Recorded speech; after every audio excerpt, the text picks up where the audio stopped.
ये कहानी प्राचीन काल की है। उस समय उज्जैनी नगरी में एक राजा राज करते थे। उनका नाम था आदित्य सेन। राजा आदित्य सेन न सिर्फ बहुत बहादुर थे, बल्कि उतना ही ज़्यादा प्रजा के प्रति विनम्र और उदार थे। वे प्रजा का बड़ा ख्याल रखते थे। उनके राज में सभी संतुष्ट थे। एक दिन अपने कुछ सैनिकों और मंत्रियों के साथ आदित्य सेन शिकार पर निकले। एक शिकार का पीछा करते करते राजा आदित्य सेन अपने साथियों से अलग थलग हो गए। राजा रास्ता भटक गए थे। उन्हें रास्ता नहीं सूझ रहा था कि उन्हें किधर जाना है।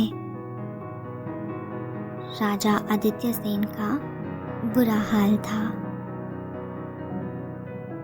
भयानक जंगल में वे किधर जाएं? उन्हें रास्ता न सुझाई दे रहा था। थकान के साथ ही भूख और प्यास से भी बेहाल हो रहे थे। उन्होंने मन को शांत किया और एक घने पेड़ के नीचे बैठ गए। सोचा कुछ देर आराम करने के बाद दोबारा रास्ता तलाश करूंगा। और ये सही उपाय भी था। शांत मन और मस्तिष्क से समस्या का निदान अक्सर हो जाता है। सैनिकों और मंत्रियों को भी राजा की चिंता हो रही थी। वे उन्हें तलाशने लगे। काफी तलाशने के बाद भी जब राजा का अता पता नहीं चला, तो सैनिक और मंत्री ने ये सोचते हुए राजधानी की राह पकड़ी कि शायद महाराज सीधे वहीं पहुंच गए हों। सूरज डूबने को आ गया। राजा शांत मन से उठे और घोड़े के आगे जाकर प्रार्थना की मुद्रा में उससे कहा, मेरे प्यारे अश्व, तुम्हारी समझदारी और स्वामी भक्ति के किस्से दुनिया भर में मशहूर हैं। तुम ही अब मेरी समस्या का निदान करो और मुझे इस वीरान और बियाबान जंगल से बाहर ले जाने का रास्ता निकालो। अब तुम्हारे और भगवान के सिवा मेरा कोई भी खेवनहार नहीं है। ये कहने के साथ ही राजा आदित्य सेन घोड़े पर सवार हो गए। घोड़ा एक तरफ चल पड़ा। घोड़ा सूझबूझ वाला था। कुछ देर बाद वह राजा को घने जंगल से लेकर बाहर आ गया। राजा को थोड़ा सुकून मिला कि अब संकट की घड़ी टल गई है। राजा को कुछ दूर पर एक रोशनी सी नजर आई। समझदार घोड़ा खुद ब खुद उधर ही बढ़ चला। कुछ दूर जाने के बाद राजा आदित्य सेन को एक कुटी भी नजर आई। ये देखकर राजा मन ही मन प्रसन्न हो गए। वे घोड़े से उतर पड़े। जब समीप जाकर देखा तो पाया कि वो एक आश्रम था। उन्होंने द्वार पर खड़े होकर मदद के लिए आवाज लगाई। अरे भाई, कोई है? मैं एक भटका हुआ राही हूं। मुझे रात भर के लिए क्या यहाँ शरण मिलेगा? उनके आवाज लगाते ही तुरंत ही दरवाजा खुला और एक आदमी बाहर आया। जब तक वे इस राही से कुछ पूछते कि कुछ और आदमी बाहर निकल आए। सभी ने एक स्वर में पूछा, गुरुजी, कौन है ये? इतनी रात को यहाँ क्या कर रहा है? गुरुजी ने उन लोगों को शांत कराते हुए कहा, जरा रुको, मैं पूछता हूँ कि वे कौन है और इधर कैसे आना हुआ। ये कहते हुए गुरुजी ने हाथ में पकड़े दीपक की रोशनी आदित्य सेन पर डाली। भूख, प्यास, थकान से राजा आदित्य सेन का बुरा हाल हो रहा था। जंगल में झाड़ियों में उलझकर उनके कपड़े भी कई जगह से फट गए थे। चेहरे का सारा राजसी तेज खत्म हो गया था। राजा आदित्य सेन उनका आशय समझ गए। गुरुजी उनसे कुछ पूछ पाते इससे पहले ही उन्होंने अपना परिचय देते हुए कहा, गुरुदेव, मैं एक राही हूँ, जंगल में भटक गया हूँ। रास्ता नहीं सूझता है। सारा दिन भूख, प्यास और बेहाली में बीता। मेरा ये घोड़ा मुझे शरण की आशा के साथ आपके द्वार ले आया है। अगर रात भर के लिए शरण मिल जाती तो मैं सुबह उठकर अपनी राह पकड़ता।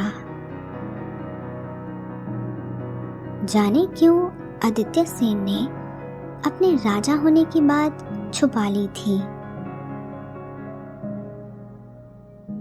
गुरुजी का नाम चक्रधर था। उन्होंने राही से ये बात सुनी। वे समझ गए कि ये व्यक्ति मुसीबत का मारा है।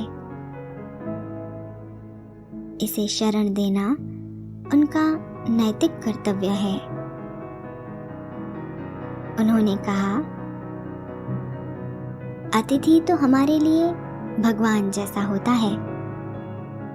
आप घोड़े को बाहर बांधकर अंदर आ जाइए। इतना सुनते ही उनके शिष्यों ने कहा, गुरुजी, ये आप क्या कर रहे हैं? ये आदमी डाकू भी तो हो सकता है। झूठ मूठ अपनी बुरी दशा बताकर अंदर आ जाएगा और रात में हमें लूट कर चला जाएगा। गुरुजी ने शिष्यों से कहा, तुम्हें ऐसा नहीं सोचना चाहिए।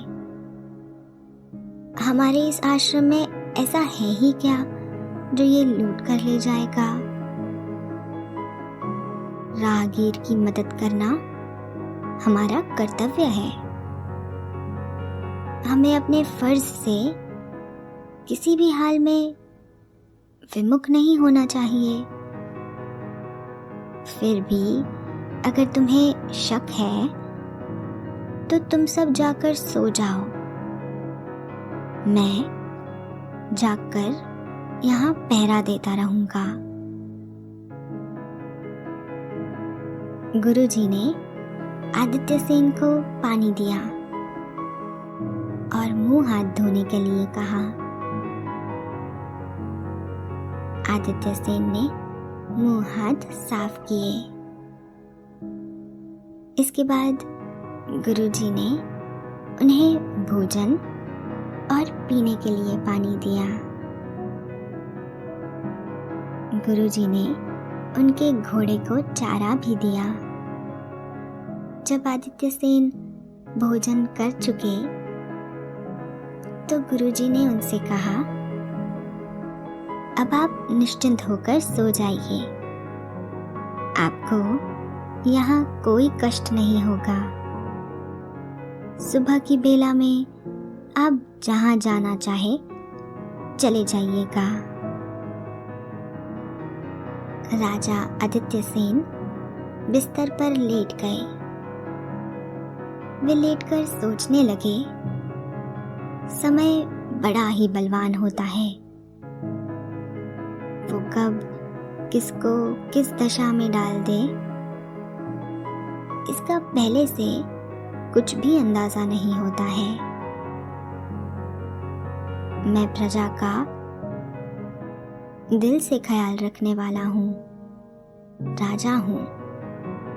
चोर डाकुओं को और शत्रुओं का नाश करने वाला हूँ।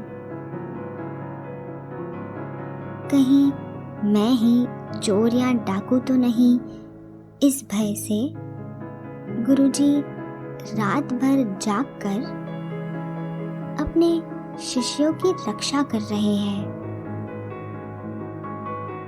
यही सब सोचते सोचते थके मंदे आदित्य सेन को नींद आ गई। सुबह चिड़िया की चहचहाट से उनकी नींद खुल गई। वे खुद को तरोताजा महसूस कर रहे थे। उन्होंने बाहर आकर गुरुजी से कहा, आपने मुझ राही को रात में शरण देकर जो उपकार किया है, मैं उसका जिंदगी भर ऋणी रहूंगा। अब मुझे जाने की आज्ञा दीजिए। मेरा परिवार मेरी राह देख रहा होगा। सब मेरे लिए चिंतित होंगे। गुरुजी ने उत्तर दिया, आगंतुक, मैंने तुम्हारे ऊपर कोई उपकार नहीं किया है। मैंने सिर्फ धर्म का पालन किया है। ये मेरा कर्तव्य था कि एक मुसीबत ज़दा व्यक्ति की मदद करूं। आप शीघ्र ही अपने घर पहुंचकर अपने परिवार की चिंता दूर करें।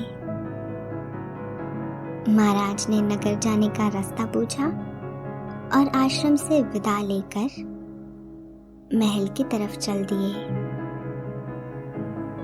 दूसरे दिन महाराज के उज्जैनी पहुंचते ही सारे दरबार में खुशी छा गई।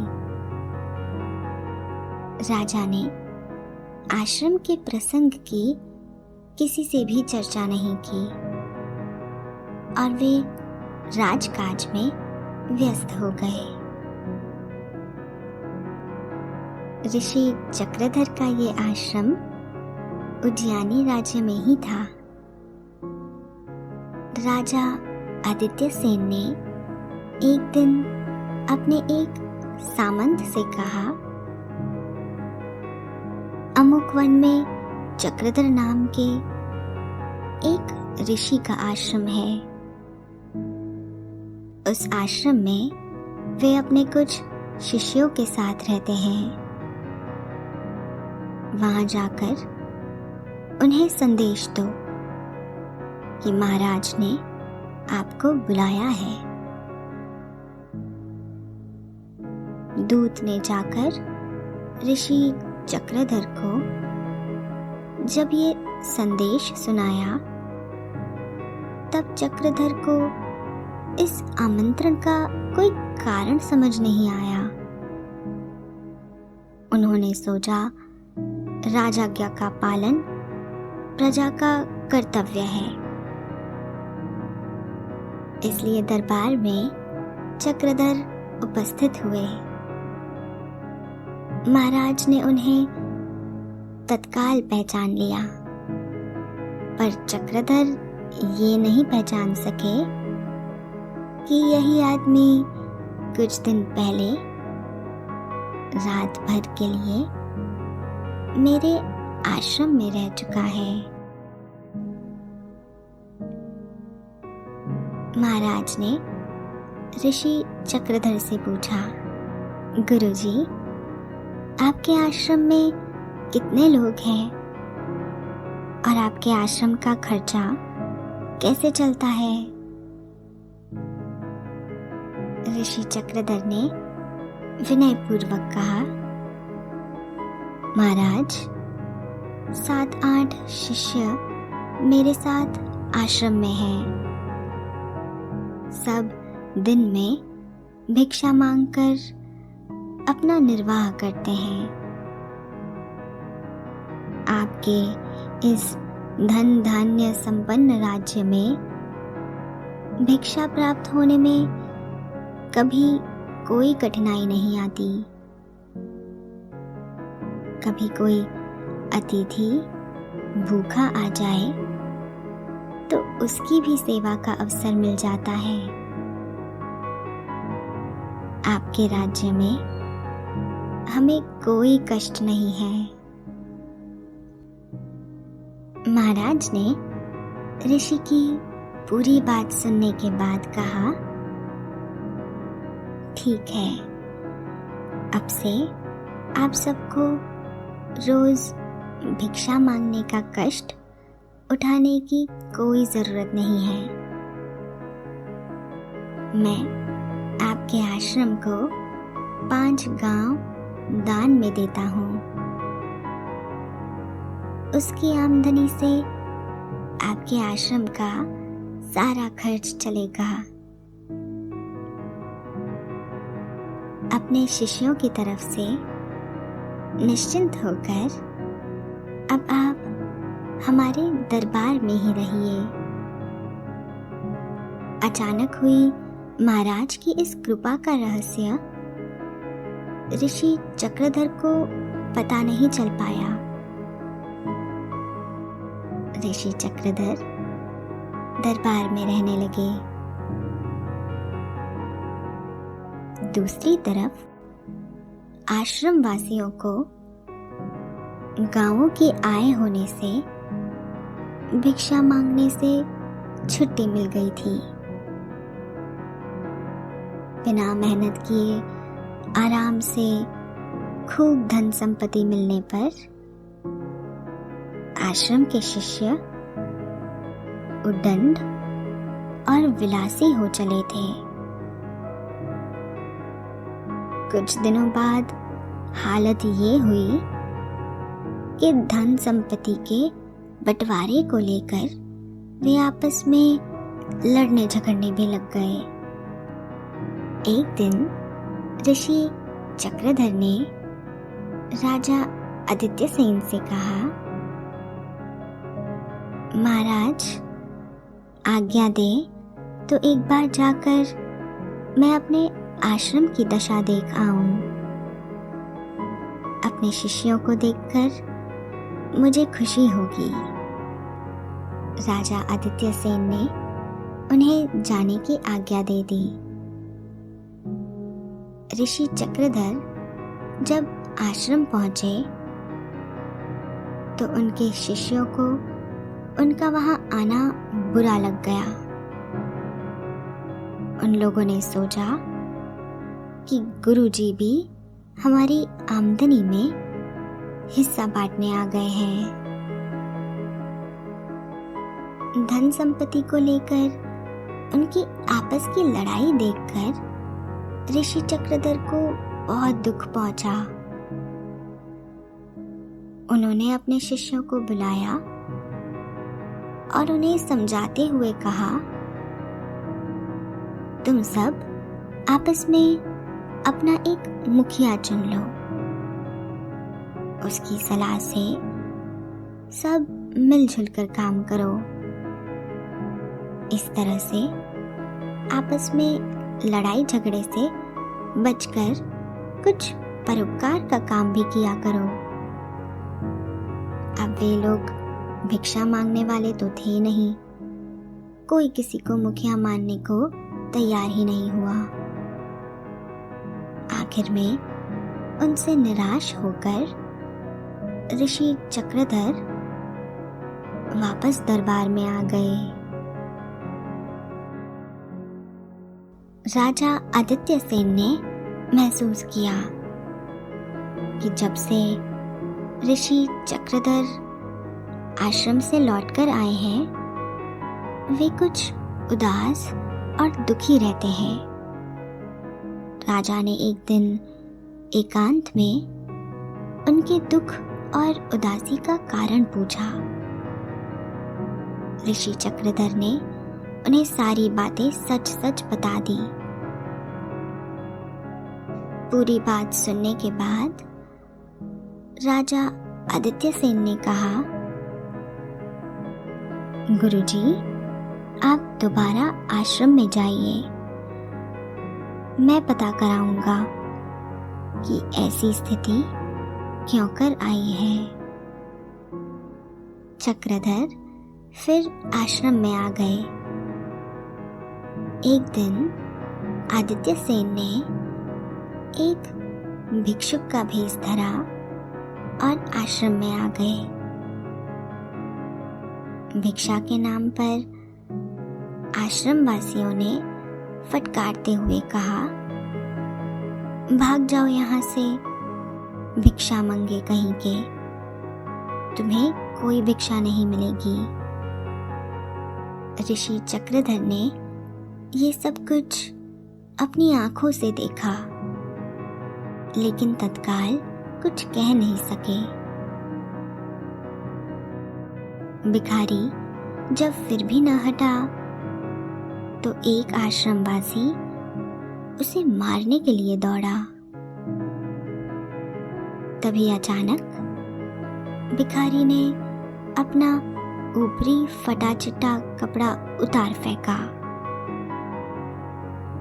अब वो एक राजा के कपड़ों में सामने खड़े थे।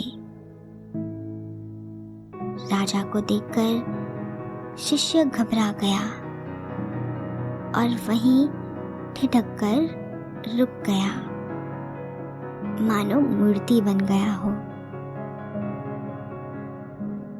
वो फटी फटी आंखों से राजा आदित्य सेन को देख रहा था। राजा आदित्य सेन ने उसकी तरफ ध्यान दिए बिना ऋषि चक्रधर से कहा, गुरुजी, मैं राजा आदित्य सेन स्वयं इन सब की परीक्षा लेने आया था। ये स्थिति देखकर मुझे बहुत दुख हुआ है। सहज मिली हुई संपत्ति और गुरु के अभाव में ये सब शिष्य विलासी और उद्दंड हो गए हैं। जैसे प्रजा की देखभाल के लिए राजा का होना जरूरी है, उसी तरह आश्रम में एक गुरु का होना जरूरी होता है। आपकी शिक्षा के बिना ये सभी शिष्य भटक गए हैं। आप आश्रम में रहकर इन्हें ज्ञान दें, इन्हें सन्मार्ग पर लाएं, इनका चरित्र सुधारें। ये बातें कहकर राजा आदित्य सेन आश्रम से चले गए। ऋषि चक्रधर फिर से वहीं आश्रम में रहने लगे।